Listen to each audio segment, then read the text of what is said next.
Hey everybody, how are you? This is Coach Powell dialing in right now. Let me turn this music down and we can get this party started. Welcome to Coffee, Tea, You, and Me. Coffee, Tea, You, and Me is my favorite program of the week. We try to do this once a week, every Friday from 3 to 5. We try to talk to entrepreneurs, business leaders, coaches, executive consultants, anybody who has a need for growth and development. And that's what we focus on here at Coach Powell Training and Development. My name is Coach Powell. We are here live today. I've got so much to share with you and so much to talk to you all about that I think is going to be exciting. It is exciting for me. I don't know if it's going to be exciting for you, but I'll let you tell me in the chat if it's exciting for you. I'd like to welcome, first of all of my friends who are logging on to the show today, whether you are checking this out for the first time or you are coming to us via the recording, you're getting a chance to see the recording later on. Welcome, welcome, welcome. Thank you, thank you, thank you. If you're watching us on YouTube, on Facebook, on LinkedIn, like it, share it, comment, do all that good stuff. I want as much engagement as possible. I want you to share this with as many people as possible because you never know who could use a boost in ignition in their excitement, in their motivation, in their drive, in their ability to move things forward in their lives. And that's what the show is all about. We are right now in a series. And the series that we're focusing on right now is about communication. But now it's a continuation of the ongoing themes we've been working on probably since I would say early September. We started talking about the themes of the roundtable. Now, the Roundtable is an organization that I work with and I sponsor, and I'm a part of, and I'm a co-founder, as a matter of fact. And what we believe at the Roundtable is you really can't function well, and your networks can't function well if you don't focus on key 3 elements, right? The first element is your ability to collaborate. You have to know how to work with other people. You have to know how to select people to collaborate with. You have to know how to adopt them, how to move them forward, how to really marshal the resources you need to marshal to make sure your collaborative efforts are amazing. So we talked all about that in the first part of our early series. You might want to go back and look at the series on collaboration.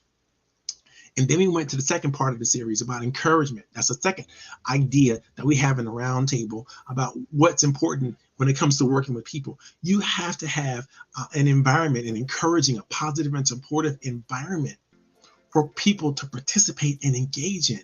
If you don't create that, if you don't know how to manufacture that, if you don't know how to make that happen, I suggest again, go back and watch this series on encouragement.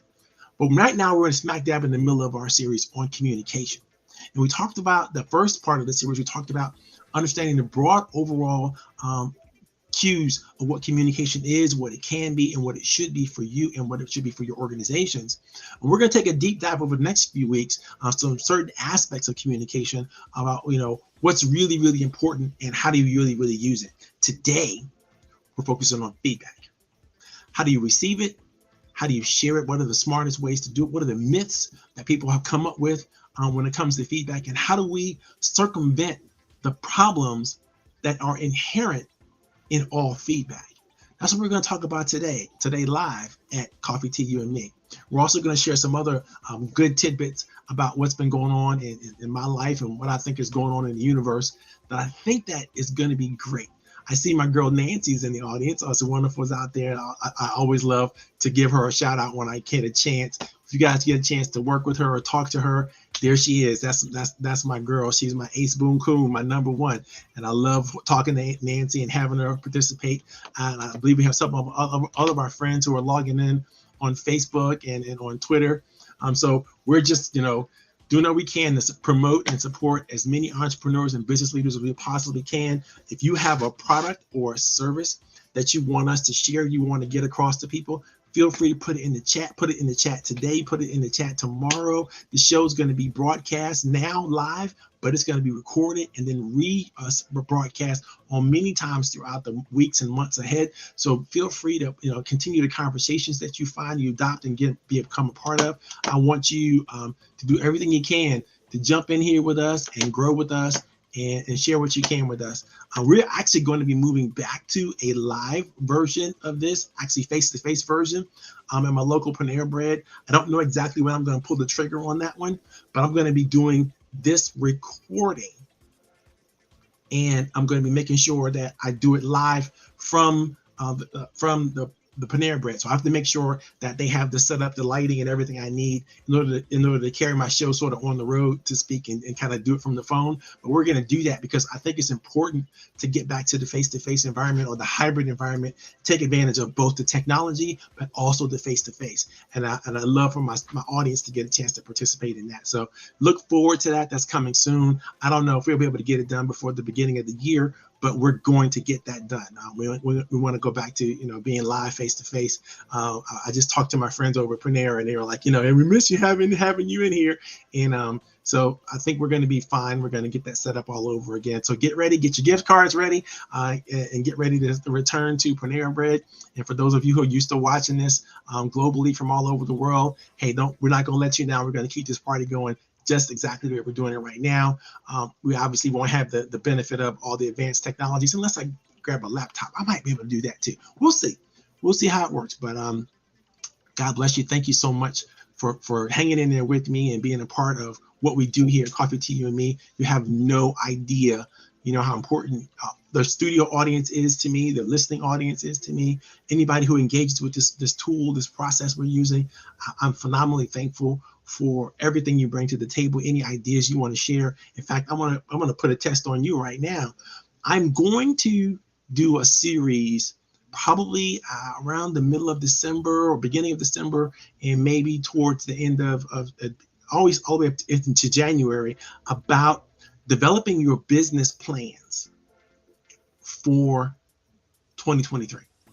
So if there's something specific that you want to know about developing your business plans, if you want me to key in on a few ideas that are really useful and workful to you, do me a favor, put that information in the chat. Do that right now, because that's going to help me build something that I think my audience wants. And it's easy for me to come up with what I think everybody should hear, what everybody should know. But I like to be responsive. I like to be connected to the people that follow the show, people who want to follow the show.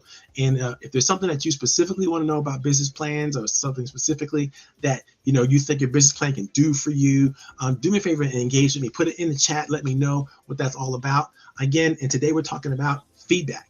The critical nature of feedback. How do you use feedback? How do you get feedback? How do you work on feedback? All the good stuff about feedback. We're going to have all that, and we're going to do it in just a few minutes. But right now, here's a quick commercial break.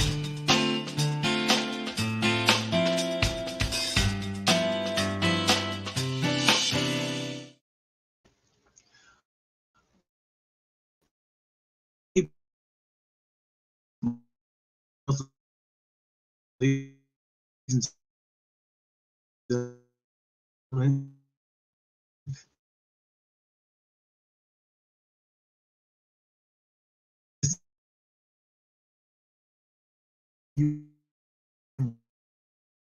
we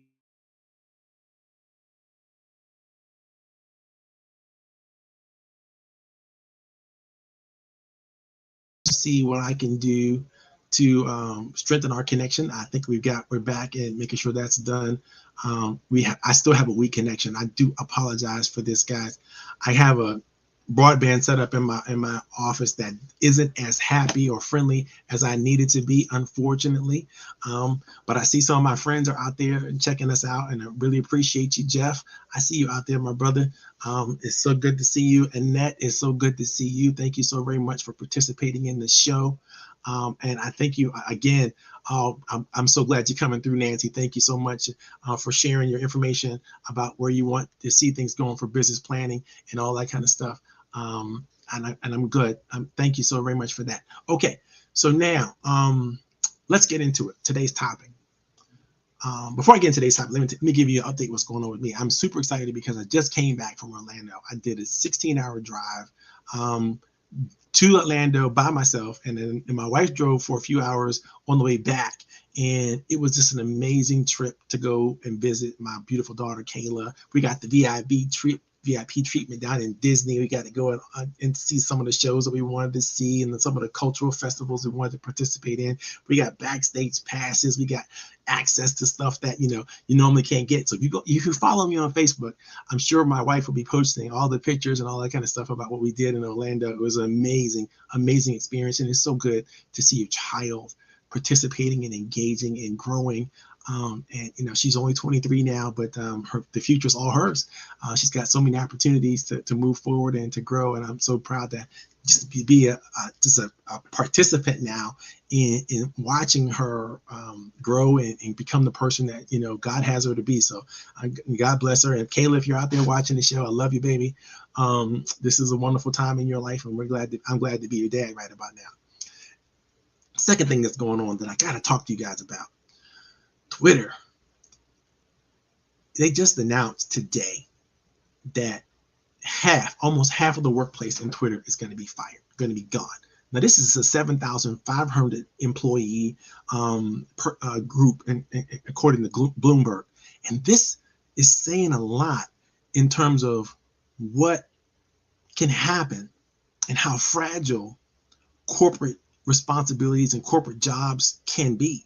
And people who are basing their whole entire lifestyle and their life's work off of being an employee there, then they're now having to pick up their shingle and move someplace else and figure out what they're going to be able to do to generate their lifestyle, to float their investments, to create their savings, to provide some stability for their lives and for the futures of their families.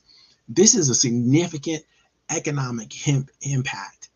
And this is why I believe so much in small business and why I believe so much in small business leadership. Even if you're working for someone else, so to speak, get yourself a side hustle. Get yourself something that you can do, something that you can control, something that the marketplace, using your skills and your talents, that you can own, and no one can take you from it. Nobody can take it from you. No one can extract you from it. And if you decide you want to pivot and go into a different market, you can do that, because you don't have to now be beholden completely and to one entity. Now, I know that a lot of corporations, they want 40, 50, 60 hours a week out of you, and it's very difficult for you to do something on the side. But don't let that stop you. You got to have your hopes and dreams, and you got to have a place for your hopes and dreams. You have to take advantage. And this is my point of view. We're all entrepreneurs, and your job is to take advantage, use your skills and your talents and abilities, and take them to the highest level possible, because you never know when somebody might come along and do a buyout or do a merger or a company acquisition, and then all of a sudden they're going to cut, half the workforce. That's a lot. That's a lot, especially when you're talking about, over 3,000 people losing their jobs. So I want to say to those of you who they call themselves tweeps, right? So those of you who are out there just got reduced from Twitter, don't despair. know that you have talent, know that you have resources, know that you have people. And if you've been participating and active in Twitter, even as a social media, you realize that, you have more friends and more associates and more connections than you probably know. And it's time now to reach out to those individuals and try to do all you can. And I would encourage my listening audience, if you know some people at Twitter, if you know some friends or associates, or maybe you connected to somebody through LinkedIn or Facebook or whatever, reach out to them. Let them know that you're in their corner. Give them a little bit of encouragement, because it's not easy to retool or revamp your career under circumstances. In fact, there's a lawsuit out right now against Twitter by its former employees already, that the notice for their hiring was, or their firing, or their whatever, being let go was way too short. It wasn't enough notification. And so they seem to believe they have a legal basis to file a lawsuit, and they've gone ahead and done it. And so that's happening, right? So think about that. How you treat people matters, and the timing of what you do and how you do it matters greatly. I understand they want to, position the company financially so that, it looks better, the stock prices look better and all that kind of good stuff. But there are people behind this. And no matter what you do, no matter where you go, and people remember how you treated them.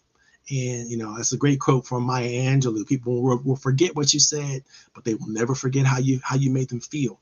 And it's very, very important. When you think about it as an entrepreneur, as a business leader, or as a communicator, whatever you're doing, how people feel is incredibly important. And that leads us right into our discussion today. Today, I want to talk to you about that aspect of communication that is regarding feedback.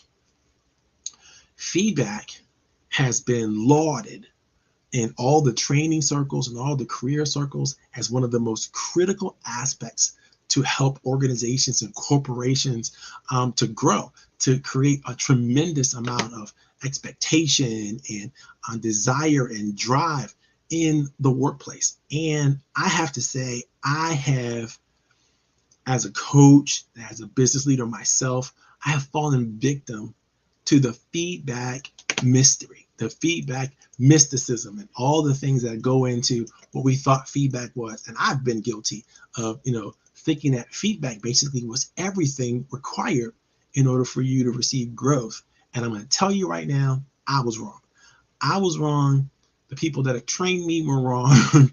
And, feedback, although critical, it is not as imperative as we once believed it to be. Let's start today's conversation with a quote. This comes from Herman Hesse. Herman says, "Wisdom cannot be imparted. Wisdom that a wise man attempts to impart always sounds like foolishness to someone else. Knowledge can be communicated, but not wisdom. One can find it, live it, do wonders through it, but one cannot communicate and teach it." So why are we talking about wisdom when we're talking about feedback? Well, that's often when we are trying to give feedback, we're trying to impart wisdom to someone else. We're trying to use language, we're trying to use communication as the structure by which that wisdom is imparted. Very, very difficult to do. It's very, very difficult to impart wisdom, if possible, because one of the components of wisdom is not just knowledge transfer. It is a transfer of experience, right? And so how do you communicate with someone, giving them the feedback that's not just the knowledge that you have, but the transfer of experience? How do you get them to accept it? How do you get them to understand it? How do you get them to believe in it and then actually change their behavior as a result of it? So let me tell you what typically happens when you give somebody feedback, even what you think is constructive feedback or criticism. Initially, what happens to the person, especially if it's unsolicited feedback, and I'm going to come back to this, right? If it's unsolicited feedback, initially what they experience is usually some form of fear, some form of blame, some form of shame, some form of failure, right? And there's nobody who feels good about any of that. So here you are in your infinite wisdom that you want to share your feedback with someone, right? In hopes to impart your wisdom to them so they could grow and become something that you hope that they could become, or you believe that is possible for them. But you think it's your responsibility for whatever reasons you want to share the feedback. What you're causing them to do is to be defensive. You're causing them to be fearful unless they've asked you for the feedback and are prepared to receive the feedback from you in the way that you, in the best way that you know how to give it. This is an awful complex opportunity here when it comes to communicating. Because as a leader, and we're all leaders, we're responsible, sort of, to help others grow, to help others understand how to be better at whatever it is they're doing. And there's an understanding that we may have some knowledge or some insight to share in that regard. But the question is, if the person that you're trying to talk to doesn't respect you in that light, if they're giving you the general overall type of respect as a leader and authority, that's different than giving you the respect as a market maker or industry expert, or as a person who is masterful at whatever craft that you're masterful for. So it's very, very important that leaders, before they give feedback, do a couple things. And we're going to talk about feedback on both sides, the giving and the receiving of feedback. And we're going to give you some examples and maybe talk to you a little bit about, how different things have gone in the past, so you'll see what I'm talking about. Again, I used to think feedback was the communications panacea. It was everything great in communication. But I realize now that it's very, very difficult, and most people don't know how to do it well. So let's talk about giving feedback. The first thing you want to do when you give somebody feedback is make them feel good. You want to bring them up and you want to make them feel open. You want to have them open to the feedback.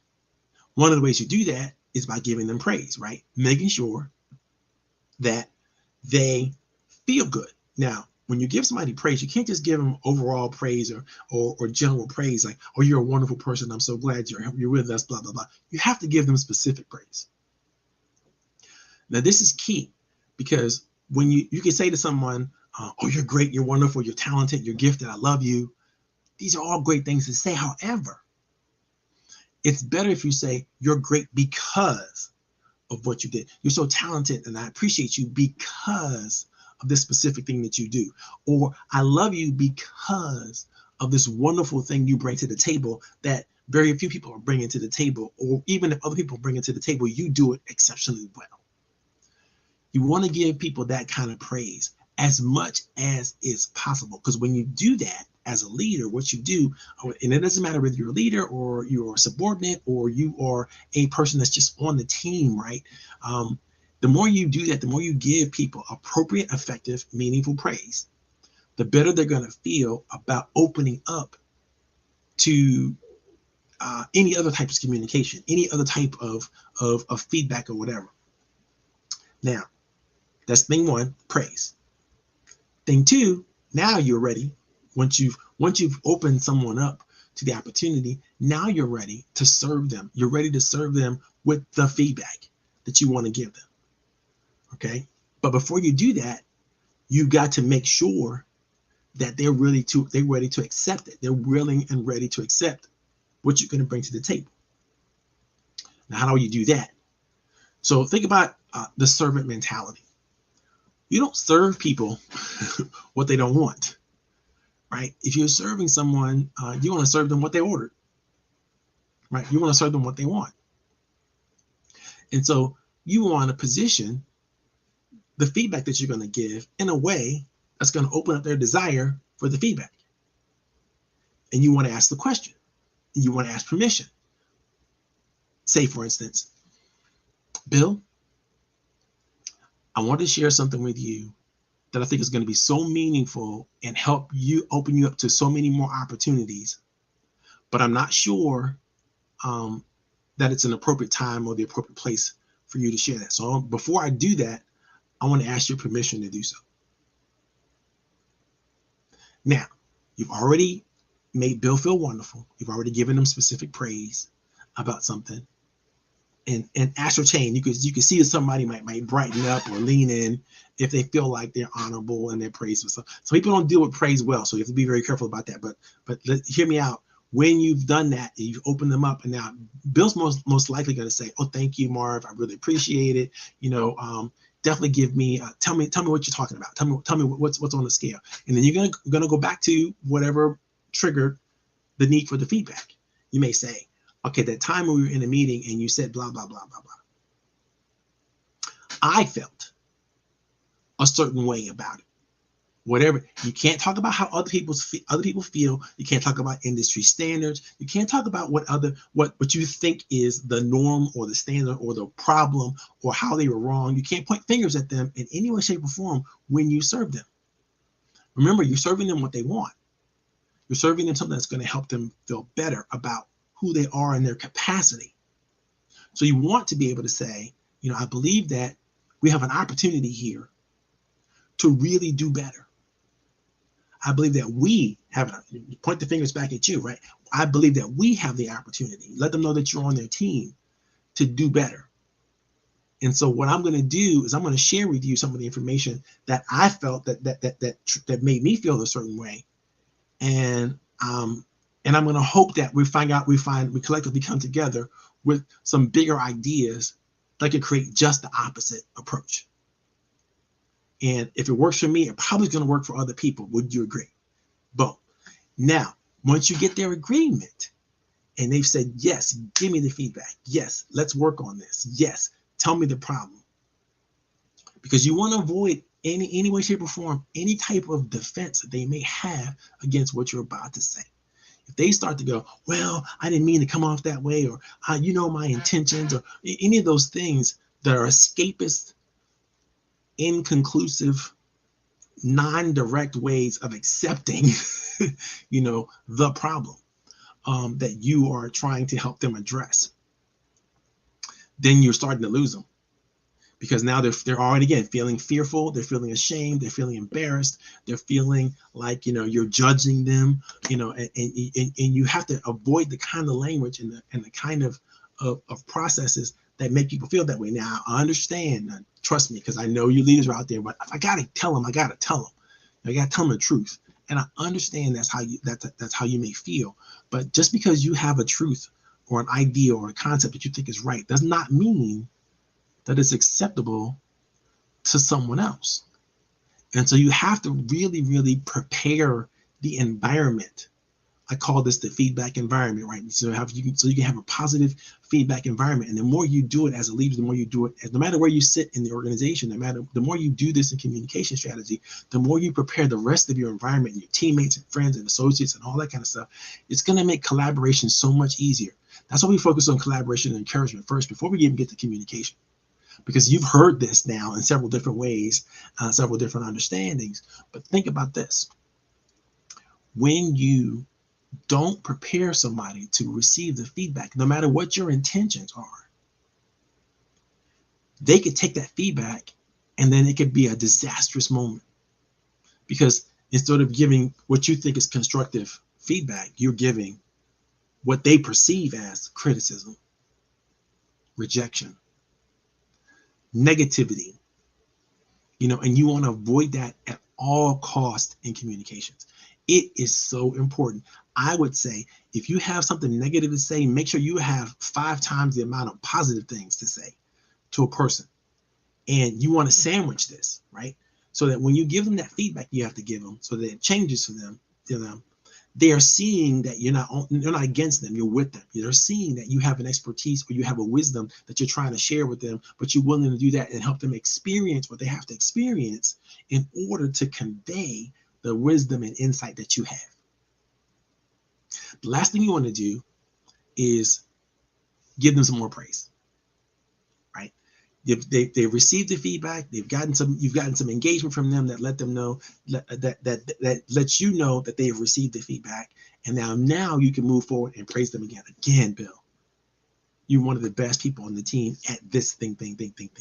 And I need you here. I love you. I want to have you around. You know, you make an additive addition to us that I think, and I don't know how we could ever replace you. And so I want you here. And I want you to perform to the level of your capability, to the highest level. And I want to do everything I can to support and help you.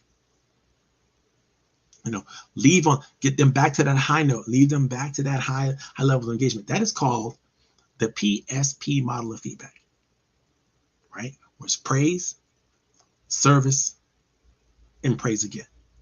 So you want to service or share. Like you want to share the feedback. You want to serve the feedback. You want to give it to them in a way that's excellent, exquisite, something that they can't deny. It's something that's useful. Now that you know how to give feedback, how could you now use the same model to receive the feedback when someone doesn't know appropriately how to give you the feedback that they want to give you? Because there are a lot of people who want to talk to you and they want to manipulate you, they want to change you, and they want to tell you what they think, and they are judging you. I get that. I know many of us deal with that in customers and clients and stakeholders and referral sources and all kinds of ways. We have to deal with that. But I need you to have the character and the strength of mind to turn it all into positive feedback. So here I want to remind you that for everything you say and do, and it involves other people, there is always a reaction. And that reaction is your first feedback. Whether that reaction is verbal or nonverbal, that is your first feedback. And that feedback says so much about your ability to gain, to hold attention, to create engagement, to literally enjoy the privilege and the honor of encouraging and creating a strategy that might be something that others use to move themselves forward. But just like when you're giving feedback, you have to pay them attention. When you're receiving feedback, you still have to pay them attention.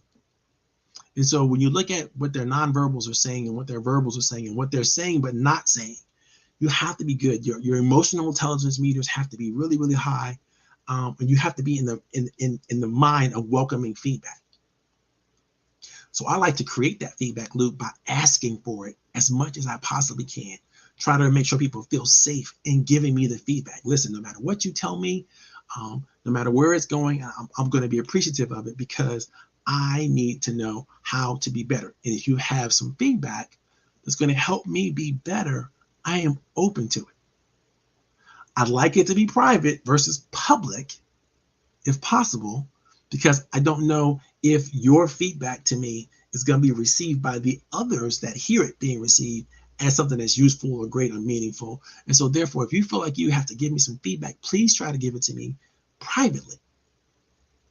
So therefore, we don't have to think about how others may perceive this interaction between you and I. We don't have to worry about it. I don't have to worry about it. You don't have to worry about it. It could just be you and me. And I promise you, from me, all you're going to get is thank you. Because I'm going to be appreciative of everything that is feedback to me. I don't care how it comes or what it means or whatever the intentions were. I'm going to receive it all as feedback. And all my feedback is always positive, right? In terms of how I receive it, not necessarily how it's delivered, but I'm going to try to do everything I can to receive it as positive. Now that's very difficult because some people, again, have malicious intent and they want to tear you down or they want to deliver some negative news to you or information to you, and they want to criticize you, judge you. And so you have to be very good at kind of swiping that to the side and looking for the deeper, more meaningful opportunity for you to receive the feedback. But here's how you receive it. When you hear something that somebody says or see something somebody does or receive that feedback from your initial mindset needs to be non-defensive. You have to turn off the fear, the doubt, the shame, the blame. You have to turn off all those negative feelings that could be easily triggered by something somebody else said or did, and realize that your job in every iteration, in every situation, no matter how you're doing it in your life, is to become better today than you were yesterday. And the reason that the way you get to know if you're better today at influencing and capturing attention and doing whatever you have to do with other people is through that reaction, is through that feedback that they give you. It's going to be the litmus test, whether it's a good litmus test or not, because it's usually not, by the way. It's what you have to work with, and knowing you have to discount it, because what people say is not usually a good rep, especially when they're immediate reaction to something. It's probably not their best in terms of well thought through, well conceived, well delivered information. Usually it's coming to you based on their experiences in their own lives and their biases. And we all have them. Everybody has them. You have them. We have them. So understand that everybody is a bit of a mystery in this regard. Every person is a bit of a mystery in this regard, and doesn't always deliver intentionally the kind of feedback you need to grow, but they will deliver it unintentionally if you pay attention. And so even the most negative feedback can be turned into positive feedback if you pay attention. And that is, again, a very difficult thing to do, because you got to discount your feelings. You have to go in knowing that something could be said that's negative, or something that can be done or shared that's not necessarily a happy moment for you. But you could turn those moments into happy moments by recognizing that maybe someone else is talking to you out of their fear, or they're sharing information out of not just care and concern for you and where you're going, but out of fear that, something's going to happen to them negatively as a result of what you're saying and doing, or whatever that is, and they want to protect themselves. And they're feeling guilty or blamed or shamed, or some kind of fear factor is they're in the threat state, right? And so you want to make sure that you do what you can to calm down the moment and make sure that everybody who might be in threat state is no longer in threat state. You can't be threatened. So therefore, if you don't take offense, you won't play defense. And if you won't play defense, nobody else can play offense. But if you see that somebody said something, and it's something that even rubs you the wrong way, you could say, I feel like what you're saying to me is an indication of an intention that I don't have. And so what do you think my intentions might have been when I shared the information that I shared with you? And then they're going to get back there. They're going to go back to, oh, okay. Sometimes they never really paid attention to what you said. You just said a trigger word that they got emotionally hijacked about, but they have no idea of what your intention was.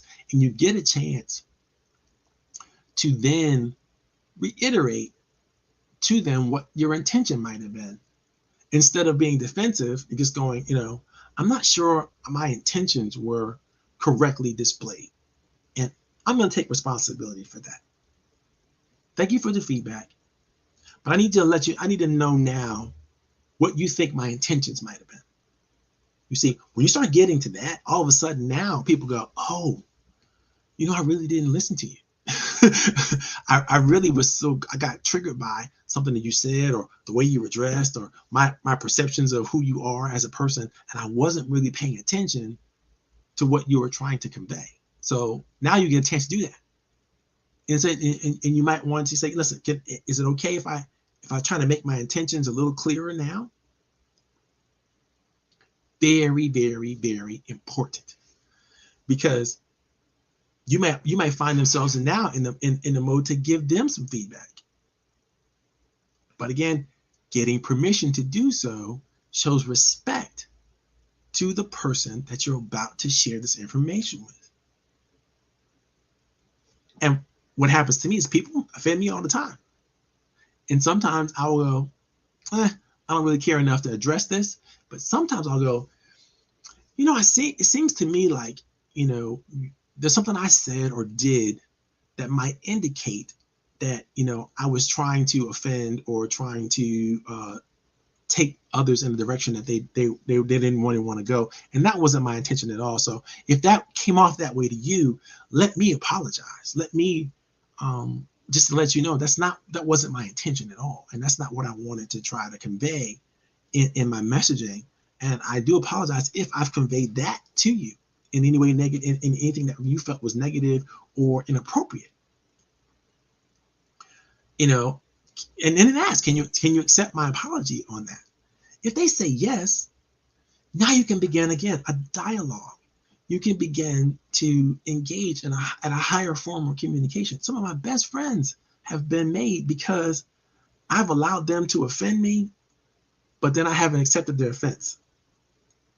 I've turned their offense into love by not getting myself emotionally hijacked by what I think they said or what their intentions were.